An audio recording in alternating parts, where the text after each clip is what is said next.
Hello learners, welcome back to doctor प्रीति's tutorial. आज हम बात करेंगे इंटेग्यूमेंट्री सिस्टम के अंदर स्ट्रक्चर ऑफ स्किन की। जो मैमेलियन स्किन है या ह्यूमन की जो स्किन है that is composed of 3 layers. इसमें आपको एपिडर्मिस देखने को मिलेगी, डर्मिस देखने को मिलेगी और हाइपोडर्मिस देखने को मिलेगी। तो जो एपिडर्मिस है it is composed of epithelial tissue. ये आप फिगर में भी देख सकते हो। The outer most layer is epidermis. Second जो लेयर आती है दैट इज डर्मिस और ये डेंस कनेक्टिव टिश्यूज की बनी होती है। This is the layer dermis और ये थिक होती है as compare to epidermis. Then third layer is hypodermis, इसको सबक्यूटेनियस लेयर भी बोलते हैं and it is composed of loose connective tissues and adipose tissue. तो लोअर मोस्ट जो लेयर आपको यहाँ दिख रही है दैट इज हाइपोडर्मिस। अब बात करते हैं एपिडर्मिस और डर्मिस के बीच में जो स्ट्रक्चर्स प्रेजेंट हैं उनके बारे में। तो एपिडर्मिस जैसे मैंने पहले भी बताया कि ये आउटर रीजन पे प्रेजेंट है और ये थिन लेयर होती है, और जो डर्मिस है वो मिडल लेयर है और ये थिक लेयर है। अब एपिडर्मिस और डर्मिस के बीच में यहाँ पर आपको कुछ कनेक्शन देखने को मिलेगा, और वो कनेक्शन क्या करता है, एपिडर्मिस और डर्मिस को आपस में कनेक्ट करने का काम करता है। तो यहाँ पर आपको एपिडर्मल रिजेस देखने को मिलेंगे, ये अंडुलेटिंग मार्किंग्स प्रेजेंट होंगी, और इसके अलावा जो डर्मिस वाला रीजन है वहाँ पर डर्मल पैपिले प्रेजेंट होते हैं। तो ये जो डर्मल पैपिले हैं they are anchoring into the epidermal ridges, और ये एक स्ट्रॉन्ग कनेक्शन बनाते हैं एपिडर्मिस और डर्मिस के बीच में। डर्मल पैपिले जो हैं they are responsible for our fingerprints. तो अब बात करते हैं एपिडर्मिस के बारे में। एपिडर्मिस जो है it is the outer most layer and it is formed of stratified squamous epithelium. इसमें जो सेल्स प्रेजेंट होते हैं वो मेनली डेड सेल्स होते हैं, लेकिन लोअर पोर्शन पे जो है कुछ लिविंग सेल्स प्रेजेंट होते हैं, और उन सेल्स को जो न्यूट्रिएंट है और ऑक्सीजन की सप्लाई है that is transferred from the dermis. अब डर्मिस से क्यों, क्योंकि जो लोअर मोस्ट लेयर है एपिडर्मिस की वो डायरेक्टली कांटेक्ट में होती है डर्मिस के, और डर्मिस के अंदर प्रॉपर सप्लाई होती है न्यूट्रिएंट्स की, तो वहाँ से ही जो है डिफ्यूजन के थ्रू एपिडर्मल सेल्स को भी न्यूट्रिएंट्स और ऑक्सीजन सप्लाई होती है। एपिडर्मिस है उसके अंदर कैरेटिनोसाइट्स प्रेजेंट होते हैं। तो कैरेटिनोसाइट्स जो हैं ये सेल्स हैं which contain large amount of keratin. ये जो सेल्स हैं they are most abundant cells in epidermis.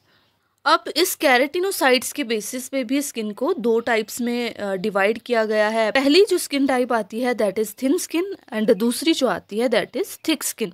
Thin skin है ये थ्रू आउट बॉडी प्रेजेंट होती है और इसके अंदर आपको 4 लेयर ऑफ कैरेटिनोसाइट्स देखने को मिलेंगी, और जो थिक स्किन है ये मेनली कवर करती है हमारे palm of hand and sole of feets को, और इसके अंदर आपको 5 लेयर ऑफ कैरेटिनोसाइट्स देखने को मिलेंगी। तो ये जो पिक्चर है ये आपको शो कर रही है स्ट्रक्चर ऑफ एपिडर्मिस।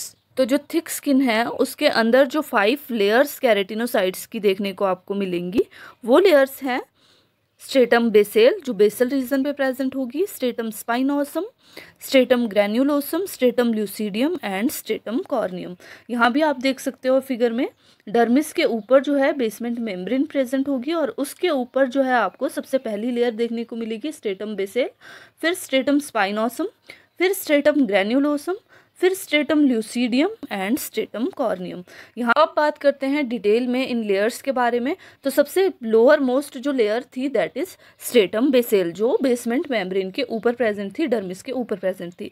ये जो स्ट्रेटम बेसेल है it is attached to the basement membrane by hemidesmosome, और ये लेयर जो है it forms a strong bond between the epidermis and dermis. तो जहाँ पर एपिडर्मल रिजेस मैंने आपको दिखाए थे that portion is actually the stratum basale. तो वो जो एपिडर्मल रिजेस थे they are responsible for the fingerprints. इसके अलावा यहाँ पर आपको डर्मल पैपिले देखने को मिलेंगे which are tiny mound like structures, और ये डर्मल पैपिले जो हैं they increase the area of the basement membrane and strengthen the attachment between the epidermis and dermis. Stratum basale के अंदर आपको बेसल सेल्स देखने को मिलेंगे जिनको जर्मिनेटिव सेल्स भी बोलते हैं। रीजन क्या है, क्योंकि जो स्ट्रेटम बेसेल के सेल है वो क्या करते हैं, जर्मिनेट करने की कैपेसिटी होती है। वैसे मैंने आपको कहा कि एपिडर्मिस जो है दैट इज़ डेड लेयर, लेकिन कुछ जो सेल्स होते हैं इसके वो लाइव होते हैं। तो वो लाइव सेल्स कौन से होते हैं, they are the cells of the stratum basale, क्योंकि स्ट्रेटम बेसेल के जो सेल हैं उनको proper supply of blood and nutrient मिल रहा होता है डर्मिस वाले रीजन से। नेक्स्ट जो लेयर आती है that is stratum spinosum. Stratum spinosum को स्पाइनी लेयर भी बोलते हैं and it is produced by the division of the stratum basale. तो स्ट्रेटम बेसेल जो है उसके सेल डिवाइड करते हैं और वो डिवाइड होकर जो है एक और लेयर की फॉर्मेशन करते हैं जिसको हम बोलते हैं स्ट्रेटम स्पाइनोसम।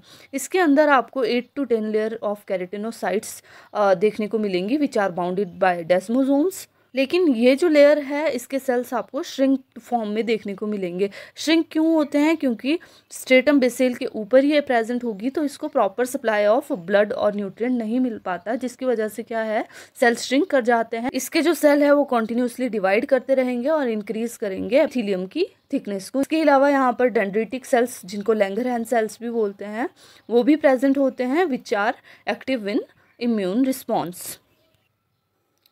नेक्स्ट जो लेयर आती है that is stratum granulosum. Stratum granulosum को ग्रैनी लेयर भी बोलते हैं। ग्रैनी लेयर क्योंकि एक ग्रेन लाइक अपीयरेंस देती है। यहाँ जो सेल्स होते हैं they stop dividing and start producing keratin, तो वो कैरेटिन की प्रोडक्शन शुरू कर देते हैं। अब ये जो कैरेटिन है it is a tough fibrous protein और ये हमारे हेयर्स और नेल्स की फॉर्मेशन के लिए रिस्पॉन्सिबल होता है। इसके अलावा यहाँ पर जो सेल्स हैं दे ऑल्सो प्रोड्यूस केरेटोहायालिन।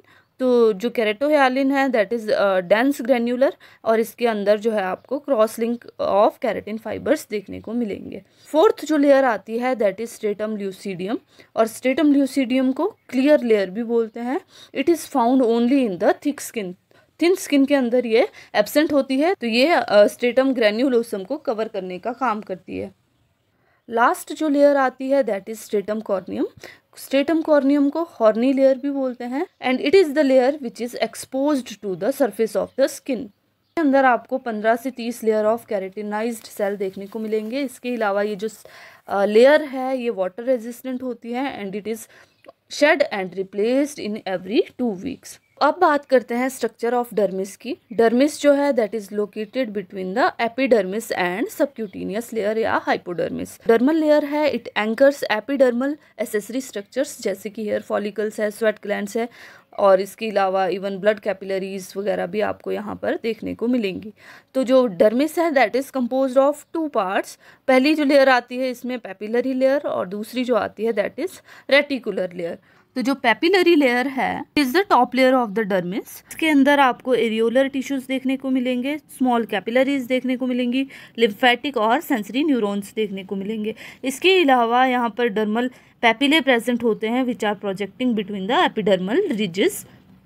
ये पेपिले की फॉर्मेशन में भी हेल्प करती है और इसके अलावा इनमें टच रिसेप्टर प्रेजेंट होते हैं। तो अगर आप फिगर में देखो ये जो अपर लेयर है यहाँ से यहाँ तक का region this is papillary layer और ये थिन होती है as compare to the reticular layer. अब बात करते हैं रेटिकुलर लेयर की। तो जो बॉटम लेयर है डर्मिस की उसको रेटिकुलर लेयर बोलते हैं और ये जो है बल्क पोर्शन ऑफ डर्मिस की फॉर्मेशन में हेल्प करता है। इसके अंदर आपको डेंस इरेगुलर कनेक्टिव टिश्यू देखने को मिलेंगे, large blood vessels, lymphatic vessels, nerve fibres, collagen and elastic fibres, connective tissues देखने को मिलेंगे। ये जो लेयर है it contain net like structure of elastin fibre and collagen fibre जो स्किन के स्ट्रक्चर को सपोर्ट करने का काम करते हैं और इसके अलावा मूवमेंट और स्ट्रेचिंग प्रोवाइड करते हैं। लास्ट जो लेयर आती है दैट इज हाइपोडर्मिस जिसको सबक्यूटेनियस लेयर भी बोलते हैं और ये लोअर मोस्ट लेयर है स्किन की। ये स्टेबलाइज करती है स्किन को, उसके अलावा सेपरेट मूवमेंट प्रोवाइड करती है, elastic areolar and adipose tissues की बनी होती है एंड रेटिकुलर लेयर से कनेक्टेड होती है कनेक्टिव टिश्यू फाइबर। इसके अलावा जो सबक्यूटेनियस लेयर है उसी के ऊपर जो है आपका फैट की डिपोजिशन होती है। तो फैट की डिपोजिशन है that is determined by hormones और फैट की डिपोजिशन को रिड्यूस भी किया जा सकता है थ्रू कॉस्मेटिक लिपोसक्शन या lipoplasty. So this is all about the structure of the skin. If you like the content, please hit the like button, share the video and subscribe the channel Dr. Preeti's Tutorial. Thanks for watching.